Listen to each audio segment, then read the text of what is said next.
سورہ یونس رکوع نمبر 5 تلاوت وَإِن كَذَّبُوكَ فَقُلْ لِي عَمَلِي وَلَكُمْ عَمَلُكُمْ أَنْتُمْ بَرِيئُونَ مِمَّا أَعْمَلُ وَأَنَا بَرِيءٌ مِمَّا تَعْمَلُونَ وَمِنْهُمْ مَنْ يَسْتَمِعُونَ إِلَيْكَ أَفَأَنْتَ تُسْمِعُ الصُّمَّ وَلَوْ كَانُوا لَا يَعْقِلُونَ وَمِنْهُمْ مَنْ يَنْظُرُ إِلَيْكَ أَفَأَنْتَ تَهْدِي الْعُمْيَ وَلَوْ كَانُوا لَا يُبْصِرُونَ إِنَّ اللَّهَ لَا يَظْلِمُ النَّاسَ شَيْئًا وَلَكِنَّ النَّاسَ أَنفُسَهُمْ يَظْلِمُونَ وَيَوْمَ يَحْشُرُهُمْ كَأَن لم يلبسوا إلا ساعة من النهار يتعارفون بينهم قد خسر الذين كذبوا بلقاء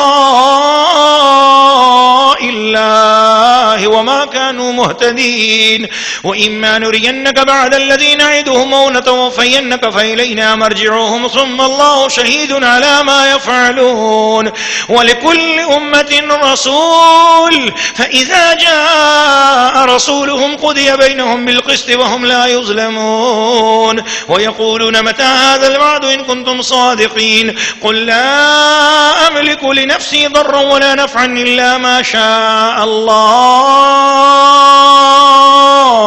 لكل أمة أجل إذا جاء أجلهم فلا يستأخرون ساعة ولا يستقدمون قل أرأيتم إن أتاكم عذابه بياتا أو نهارا ماذا يستعجل منه المجرمون ثم إذا ما وقع آمنتم به الآن وقد كنتم به تستعجلون ثم قيل للذين ظلموا ذوقوا عذاب الخلد هل تجزون إلا بما كنتم تكسبون ويستنبئونك أحق هو قل إي وربي إنه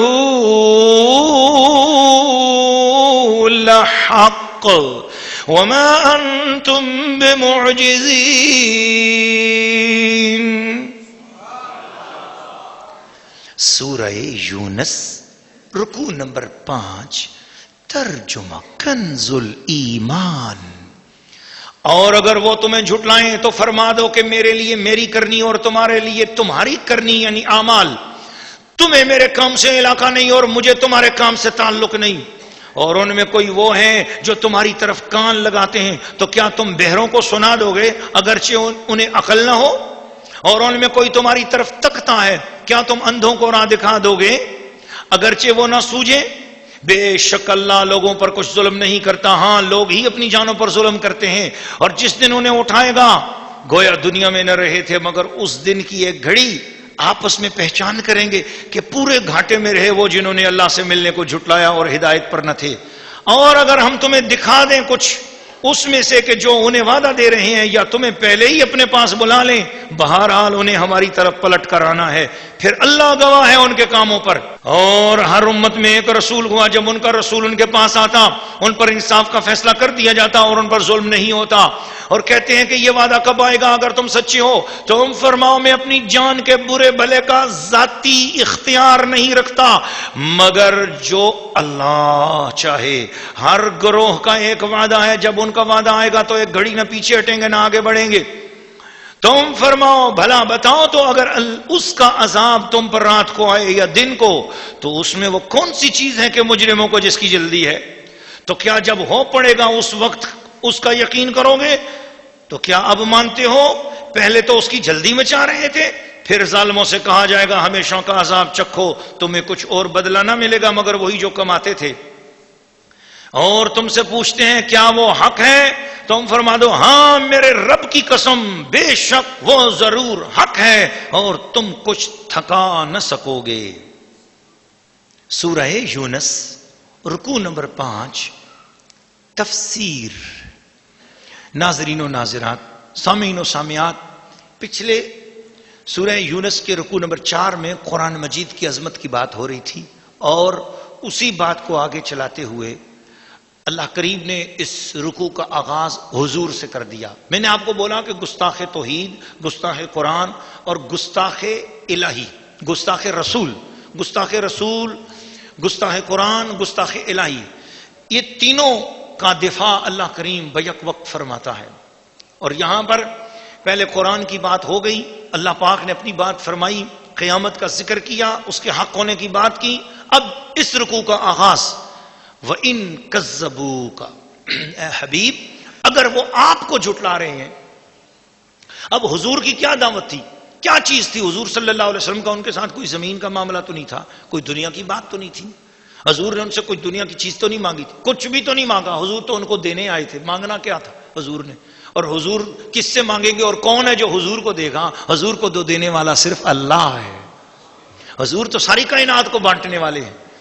حضور تو خود عطا کرنے آئے ہیں. حضور تو جنتیں بانٹنے آئے ہیں. حضور صلی اللہ تعالی علیہ وسلم تو اپنے رب کے بے ادبوں اور گستاخوں کے لیے جہنم دینے آئے ہیں، اور عاشقان مصطفیٰ کے لیے، ماننے والوں کے لیے جنتوں کا وعدے اور جنتیں لے کے آئے. فَإِن كَذَّبُوكَ، اے محبوب تجھے اگر کوئی جھٹلائے، یعنی کس بات کو؟ حضور قرآن لے کے آئے تھے، خدا کی توحید کا پیغام لائے تھے. اگر تیری اس بات کو کوئی جھٹلاتا ہے، فَقُلْ، محبوب پھر تو فرما دے، لی عملی وَلَكُمْ عَمَلَكُمْ وَلَكُمْ عَمَلُكُمْ، میرے لیے میرا عمل ہے، میرے لیے میری کرنی ہے، تمہارے لیے تمہاری کرنی ہے. انتم بریئون مما عملو، تمہارا کوئی تعلق نہیں ہے اس سے جو میں کرتا ہوں. وَأَنَا بَرِيٌّ مِّمَّا تَعْمَلُونَ، اور میں بھی بری ہوں جو کچھ تم کرتے ہو. اس کا مطلب یہ ہوا جب حضور مشرکوں سے بری ہیں، جب حضور قرآن کے گستاخوں سے بری ہیں، جب حضور صلی اللہ علیہ وسلم اپنے گستاخوں سے بری ہیں، جو حضور کی گستاخی کرے حضور نے فرمایا اس کا میرے سے تعلق نہیں، جو یہ کرے اس کے کام کا میں ذمہ دار نہیں، جو میں کر رہا ہوں میرے کام سے بھی اس کا کوئی تعلق نہیں، نہ مجھ سے اس کا تعلق نہ اس کا مجھ سے تعلق.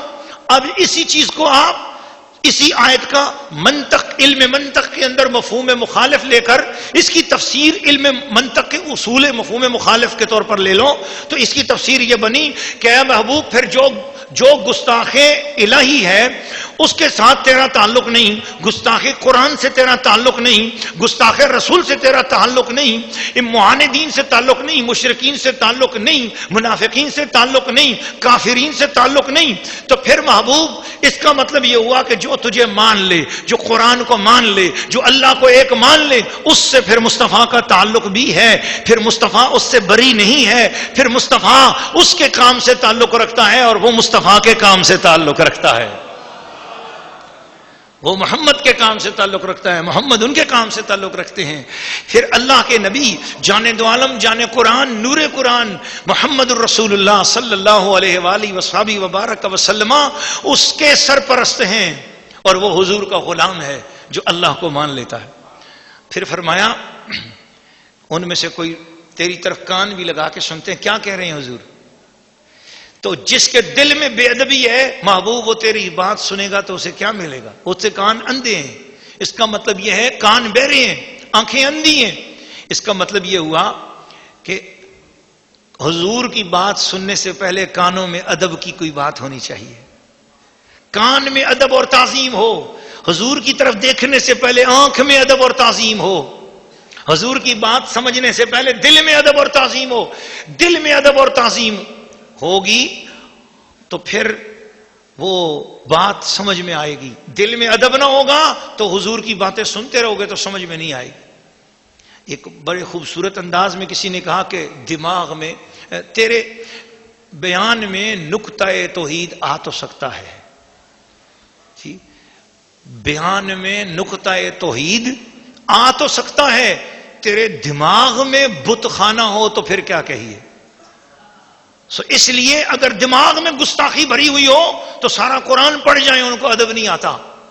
یہ وہ ہے نا وَمِنْهُمْ مَن يَنظُرُ إِلَيْكَ، حضور کو دیکھتے بھی تھے مگر دیکھ کر جس نظر سے صدیق دیکھتے تھے اس نظر سے ان کو نظر نہیں آتا تھا. صدیق اکبر دیکھ رہے ہیں اور عرض کریں یا رسول اللہ آج تو پہلے سے بھی زیادہ نور نظر آ رہا ہے. ابو جہل آیا اور کہنے لگا حضور آج تو آپ کے چہرے پہ نور نظر نہیں آتا. حضور نے فرمایا تم نے سچ کہا. صدیق اکبر نے حضور کو دیکھا، عرض کیا حضور آج تو پہلے سے بھی زیادہ نور نظر آ رہا ہے. فرمایا تم نے سچ کہا. پاس بیٹھے صحابی عرض کرنے کے یا رسول اللہ کیا بات ہے، آپ نے ابو جہل سے بھی کہہ دیا سچ کہا، آپ نے صدیق اکبر سے بھی کہہ دیا سچ کہا، یہ دونوں باتوں میں تطبیق کیسے ہوگی؟ حضور نے فرمایا انا مرآت و جمالی حق کے، میں آئینہ ہوں، میرے سامنے کوئی جیسی اچھی نیت لے کے آئے گا اسے میرا روپ بھی اچھا نظر آئے گا، اور آئینے کے سامنے کوئی اپنی بری صورت لے کے آئے گا تو اسے اپنے اعمال کی صورت نظر آ رہی ہوگی، وہ اپنے بارے میں کچھ آئینے میں کچھ دیکھو تو آپ آئینے میں دیکھ کر اگر کہو یہ بہت برا آدمی ہے تو گویا آپ نے کس کو برا کہا؟ آئینے کو برا کہا یا اس کے اندر نظر آنے والے کو برا کہا؟ تو یہی حال ہے ابو جہل کا کہ اس نے حضور کو تو کچھ نہیں کہا، اس لیے حضور نے فرمایا سچ کہا ہے، میں تو آئینہ ہوں، آئینے کے اندر تو نے جس کو دیکھا ہے اس کے اندر ہی نور نہیں ہے اور وہ تو خود ہی تو ہے۔ اللہ ہمیں وہ ادب والی نظر عطا فرمائے، بے ادبی سے ہم سب کو بچائے۔ آپ دیکھ رہے ہیں، آپ سن رہے ہیں، قرآن مجید کے پاروں پہ پارے آپ سنتے چلے آ رہے ہیں، سورتوں پہ سورتیں سنتے چلے آ رہے ہیں، ایک ہی بات اور ایک ہی پیغام مل رہا ہے، لوگوں ادب کر جاؤ، ادب کرنا سیکھ لو، بے ادبی سے بچ جاؤ۔ یہ ساری باتیں کیا ہیں؟ اگر وہ ادب کرنے والے ہوتے تو ان کا تذکرہ ادب میں آتا، جنہوں نے بے ادبی کی ان کا تذکرہ اسی رنگ میں آ رہا ہے، ان کی گستاخی بتائی جا رہی ہے اور امت کو کہا جا رہا ہے کہ تم نے ایسی گستاخی اور بے ادبی نہیں کرنی۔ اور اس رکوع کے خلاصے میں یہ بات بھی ہے کہ دراصل بے ادب کون ہو جاتا ہے یہ بھی یاد رکھنا، بے ادبی پھیلتی کیسے ہے اور بے ادبی آتی کیسے ہے۔ بے ادبی پھیلتی اس وجہ سے کہ جب بندے کو قیامت کی ملاقات کا یقین نہ رہے، یہ بھی اس رکوع کے اندر سے یہ بات سامنے آتی ہے کہ جب کسی بندے کے دل میں الذین کذبوا بلقاء اللہ وما کانوا مہتدین، آیت نمبر 45، تو گویا یہ بتایا جا رہا ہے کہ خدا کی جو ملاقات ہے، اللہ سے جو ملاقات ہونی ہے وہ کہاں ہونی ہے؟ جنت میں۔ اللہ سے ملاقات کہاں ہونی ہے؟ جنت میں۔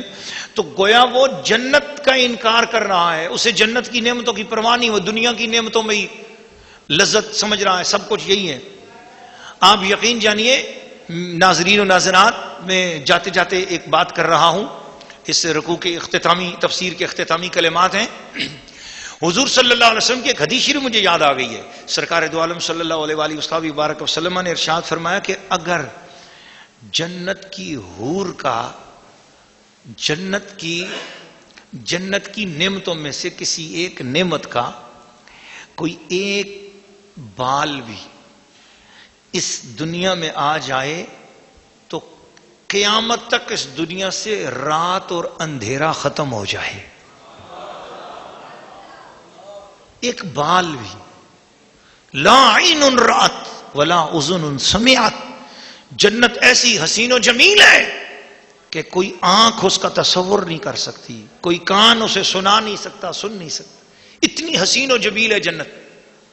اور فرمایا اگر دوزخی کے بدن کا کوئی بال، دوزخی کے لباس کا کوئی بال جو اسے دوزخ میں پہنایا جائے گا، وہ لباس کا جو کوئی بال اگر اس زمین پہ پڑ جائے تو سارے کے سارے سمندر ایک لمحے میں خشک ہو جائیں اور سارا سبزہ جل کے راکھ ہو جائے اور پھر قیامت تک زمین میں سبزہ نہ اگ سکے۔ اللہ ہم سب کو بچائے۔ تو جنت ایسی ہی جنت ہے، اس جنت کے اندر جو سب سے قیمتی ترین چیز ہے، یعنی جنت کی ایک بال برابر بات میں نے کی، ایک دھاگا میں نے بتایا کہ اس کے اندر اتنی نور اور روشنی ہے۔ تو جنت کی ساری نعمتوں میں بڑی نعمت کیا ہے؟ اللہ کی ملاقات اور اللہ کی زیارت۔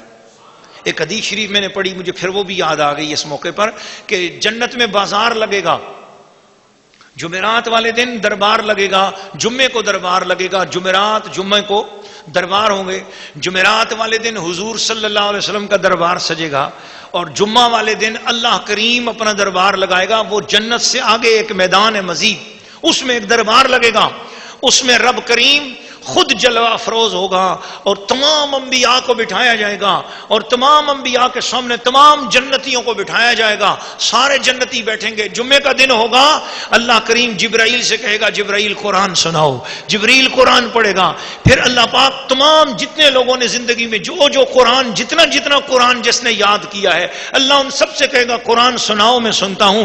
دنیا میں تم قرآن پڑھتے تھے اور میں تمہیں نظر نہیں آتا تھا، اب مجھے بھی دیکھتے جاؤ، میرا دیدار کرتے جاؤ، میرا کلام سناتے جاؤ۔